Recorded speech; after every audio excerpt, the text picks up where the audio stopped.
Good afternoon, everyone, and welcome to Channel 4 News at Noon. I'm Carissa Botten. And I am Ashley Smith. With graduation approaching and spring in the air, our graduating seniors have a lot to look forward to. And high on that list is spring commencement. U.S. Secretary of Defense Robert Gates will address this year's NDSU spring commencement as a guest speaker. NDSU senior Matt Jones said that he is looking forward to the event and is interested to hear what Gates has to say in his address.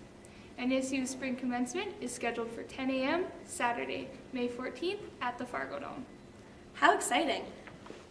Among NDSU's new accomplishments, Dinesh Kati, Professor of Civil Engineering, was named recipient of the John Booker Excellence Medal. The award is presented every 3 years to recognize individuals worldwide who have made significant contributions in various areas of research.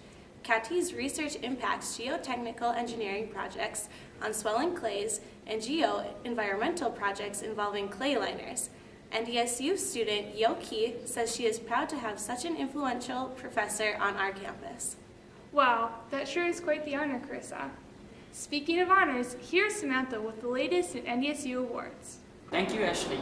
NDSU student staff and faculty have a great opportunity to nominate people and student organization for the Bison Leader Awards. The event will be held on Tuesday, May 3rd in the Great Ballroom of NDSU Memorial Union. Executive Commissioner of the Congress Student Organization John Oxford says, quote, "The event is a way for us to showcase what students on our campus are doing throughout the year's nomination. Nominations include for year's Best Community Service Program, Cultural Diversity Program, Educational Program, or All Program." At the event, Student Body President Kevin Black and Student Body Vice President Sean Affolter will discuss the accomplishment of NDSU during their time in the office. Bison Leader Awards will showcase different student organizations and give an opportunity to student leaders to show their accomplishment for the NDSU. In order to create awareness of the sacrifices that military service members have made, NDSU ROTC cadets are organizing the second annual Run to Remember. This year's Run to Remember will take place on Saturday, May 7th at 8:30 a.m. The 5-kilometer route will start at the Benson Bunker Fieldhouse and go all around the campus. The main organizer of this event, Air Force Cadet Brian Hassel, says that ROTC cadets work hard to provide a platform where people can meet together and enjoy the run. All the proceeds that are collected from this event will be contributed for the Fallen Bison Memorial.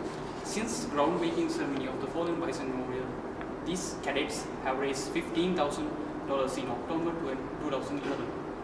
Now, Tani will spice things up with the entertainment news. Thanks, Samantha. This past Thursday, on April 28th, the campus attractions held the NDSU Battle of Bands at the East Patio of the Memorial Union. This event takes place every spring semester and gives rising artists a chance to showcase their talent. This year, 10 bands qualified to perform the event and were successful in gathering quite an audience. A bright sunny day with some awesome rock music was a perfect stress reliever for the students right before the exams week. Concerts coordinator for campus attractions, AJ Waller, says, "Thanks to all the bands that participated, and I really encourage the talented students to get their names across through this sweet opportunity." If you like the Battle of Bands, you are sure to like this upcoming event. Check out the Space Jam 4000 costume party at Geo's Bar and Grill in Moorhead on Friday the 13th, also the last day of the semester. Exciting, isn't it? This will be the biggest Space Jam event so far, and if you're wondering what to expect, here you go. Laser light show, 2 dance floors, costume contests, and some great artists coming from Chicago, Miami, Minneapolis, and all the way from France, DJ Vincent, who's excited to make people go nuts on his electro house music. He says this is going to rock, so be there for sure. So be it. Just so you all know, I'm going to be there, so hit me up. For more information on this event, just visit fargoforums.com or simply Google it. So that was my bit of some fun news. I'm Glenn B, signing off for Channel 4 News. But before I do, don't forget to catch the movie of the week in the Century Theater of the Memorial Union. It's True Grit and stars my favorite, Matt Damon. Here's to Jenny with some sports updates for you all. With the winter weather hopefully behind us, NDSU baseball is in full swing. Because of the seemingly never-ending winter weather, the baseball season has had to cancel 2 games and has been forced to postpone 6 games. NDSU baseball fans Stephanie and Ashley agree that the cold weather has been around long enough and that they are in desperate need of spring baseball to get them out of their winter coma. The result of the Bison baseball games so far will bring anyone out of hibernation. According to GoBison.com, the baseball team has won 12 out of the 18 games played. The Bison are facing Minnesota on May 3rd at 6:30 p.m. in Fargo. Tickets are available online by visiting GoBison.com or the Newman Outdoor Field. Be sure to bring your Bison pride and make some noise. Speaking of making some noise, NDSU is about to get much louder. Well, the football games are at least. Auditions for the first NDSU Yell Leader were held April 28th at the Alumni Center.